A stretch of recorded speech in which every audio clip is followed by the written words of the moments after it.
Good morning, chers élèves. Aujourd'hui, nous allons parler de la décolonisation. Comme vous pouvez le voir sur cette carte, vers le milieu du XXe siècle, les puissances européennes, comme la France, l'Espagne, le Portugal ou le Royaume-Uni, détiennent des colonies à travers le monde, en particulier en Afrique et en Asie. Or, au lendemain de la Seconde Guerre mondiale, la majorité de ces colonies va réclamer l'indépendance.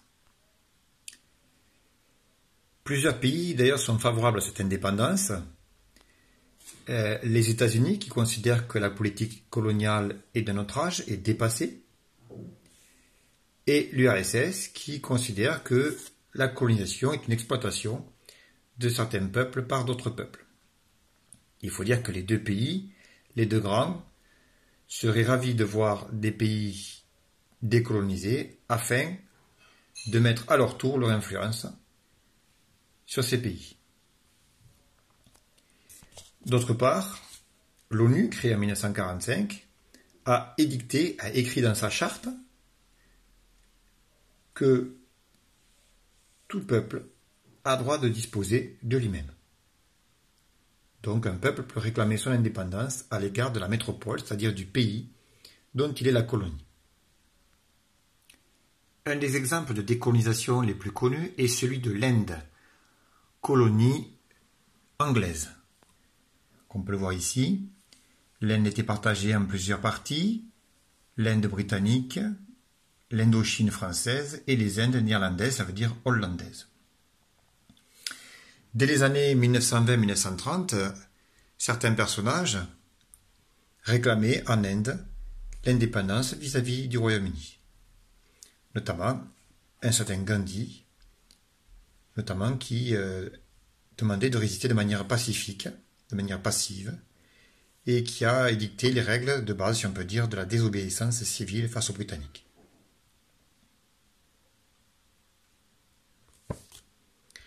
Grâce à son action, le Royaume-Uni a accepté en 1947 l'indépendance de l'Inde. Comme on le voit ici, on assiste aux négociations et à la signature de l'indépendance de l'Inde avec le représentant britannique et ici le futur Premier ministre de l'Union indienne.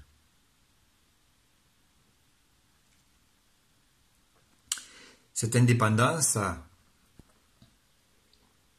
aboutit très rapidement à la partition de l'Empire des Indes anglaise en plusieurs pays, l'Union indienne au centre et de part et d'autre, un Pakistan occidental et un Pakistan oriental.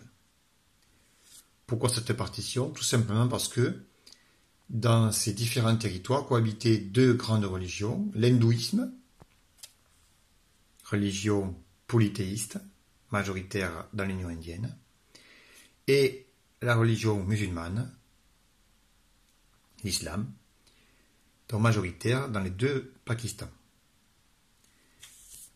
Autre conséquence de cette partition, évidemment, des mouvements de population. Les musulmans ont quitté l'Union indienne pour rejoindre les Pakistans, et à l'inverse, les hindouistes du Pakistan ont rejoint l'Union indienne. Il y a également eu de nombreux massacres.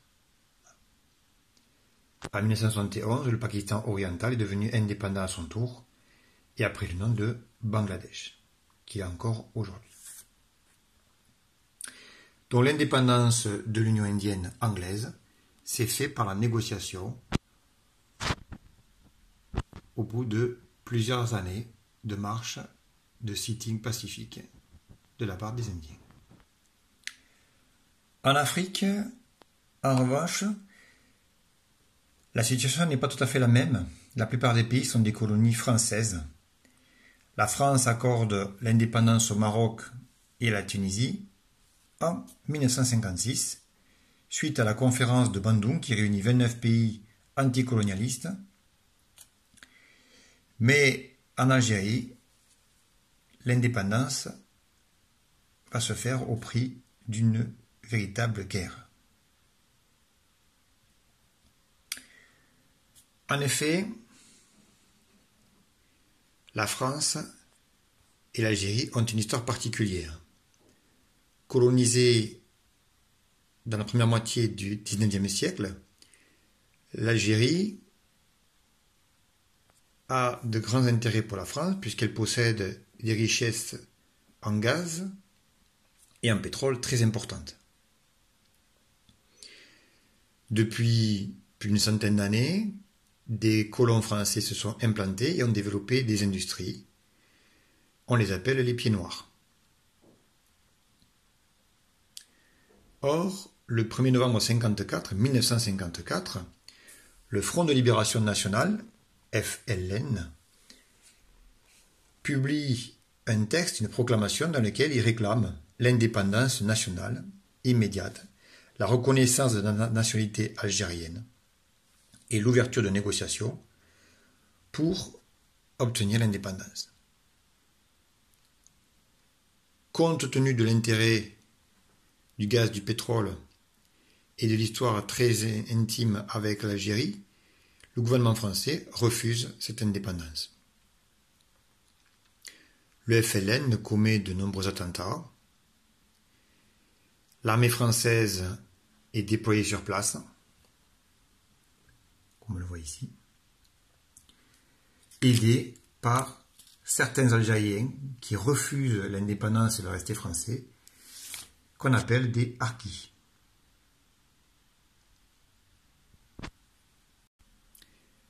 Comme on le voit sur cette carte, le FLN est bien organisé. Après avoir commis des attentats, il n'hésite pas à faire des massacres, à attaquer les soldats. Il se réfugie dans des zones montagneuses, qu'on peut voir ici, et possède même des bases arrières dans les pays voisins. Les Français ont beau créer des lignes électrifiées et minées avec les pays voisins, ils n'arrivent pas à couper la résistance algérienne. Et en 1960, donc, le FLN contrôle une grande partie du territoire. Finalement, en 1962, après des années d'un conflit meurtrier, où est pratiquée la torture, et au cours duquel on a eu des massacres de part et d'autre, eh bien la France reconnaît l'indépendance de l'Algérie. Ce qui va provoquer évidemment un déchirement, notamment pour les pieds noirs, puisqu'ils doivent abandonner du jour au lendemain tout ce qu'ils possèdent en Algérie pour être rapatriés en France. Donc l'indépendance est signée à Évian, le 18 mars 1962. Les accords d'Évian accordent un cessez-le-feu, un référendum pour l'indépendance, les troupes françaises sont retirées et l'Algérie bénéficiera d'une coopération avec la France. Autre raison du grand déchirement avec l'Algérie, la plupart des harkis qui avaient aidé l'armée française, donc des Algériens qui avaient aidé l'armée française, sont considérés comme des traîtres par les Algériens et sont obligés de fuir ou se font massacrer en Algérie. Or, une fois arrivés en France, beaucoup d'entre eux sont considérés comme des Algériens non français et ont beaucoup de difficultés à s'intégrer dans la population. Comme on le voit sur cette carte, donc les métropoles coloniales, ici, ont donc dû admettre, soit par la négociation, soit par la guerre, l'indépendance de leur colonie. Donc on voit ici plusieurs étapes.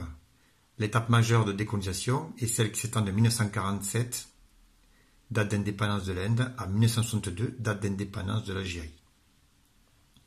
Donc la majorité des pays d'Afrique et d'Asie se trouvent ainsi indépendants et se trouvent confrontés à des nouveaux problèmes. En Inde, où la population est très nombreuse, il s'agit rapidement de pouvoir fournir à manger à la population, également de développer l'école, en particulier pour les femmes, donc, et pour l'ensemble de la population. En gros, l'Inde doit se développer. Et l'on voit ici qu'elle choisit d'adopter une constitution, donc de devenir une véritable démocratie.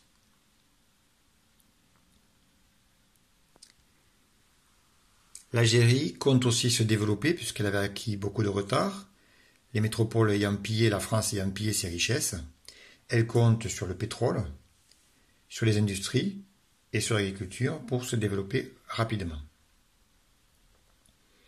Malheureusement, les anciens chefs du FLN se déchirent pour avoir le pouvoir et s'installe donc en Algérie une dictature avec un seul parti, ce qui va poser pendant très longtemps des problèmes de développement pour ce pays devenu indépendant.